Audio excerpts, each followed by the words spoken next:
çfarë ndodh me mua, me ty, me njeriun, pasi ne largome nga kjo botë. Kjo është preokupimi i çdo njeriu kudo që ndodhet, pavarësisht çelës fe.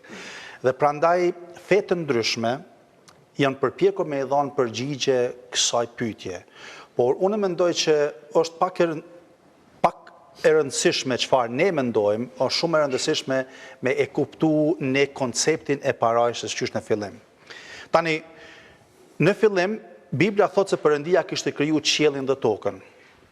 Dhe se Zoti kishte vendosur parajsën në tokë. Aty kishte krijuar njeriun e parë, Adamin dhe Even, Ademin dhe Haven. Pavarësisht se si i quajmë, po flasim për të njëjtën gjë. I kishte krijuar njerëzit e parë dhe i kishte vendosur në parajsën në tokë. Dhe Biblia na mëson se Zoti shoqërohej me njeriun.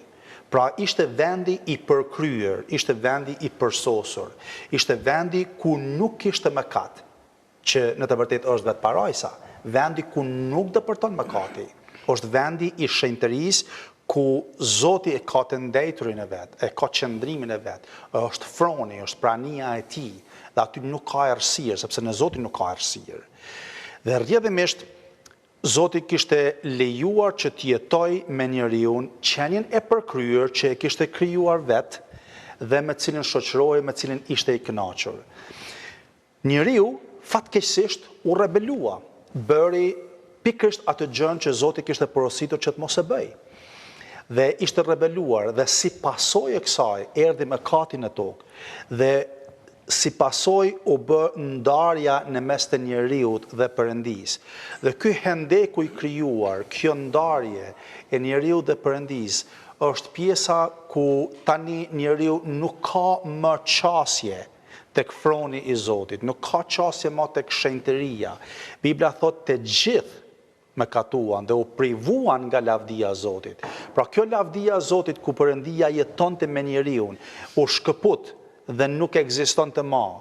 Dhe njeriu prej asaj kohe synoi vazhdimisht për pëlitej e orvatej që të dilte nga kjo barë të zezë për t'ju bashkuar krijuesit, sepse është në vetë qenjen njerëzore, çdo krijesë, çdo qenje njerëzore në brendësinë e vet e ka dëshirën për ta njohur krijuesin e vet. Çdo qenje njerëzore thellë në brendësinë e vet, kudo qofshin ata, pavarësisht nëse këtë e pohojnë ose nëse e mohojnë, në qenjen, në shpirtin e çdo njeriu ndodhet klithja, ndodhet kërkesa e njeriut për ta njohur krijuesin e vet. Dhe tani për shkak të mëkatit, që është rebelimi, kundërshtimi, kryenëqësia e njeriut kundër Zotit, kjo nuk është e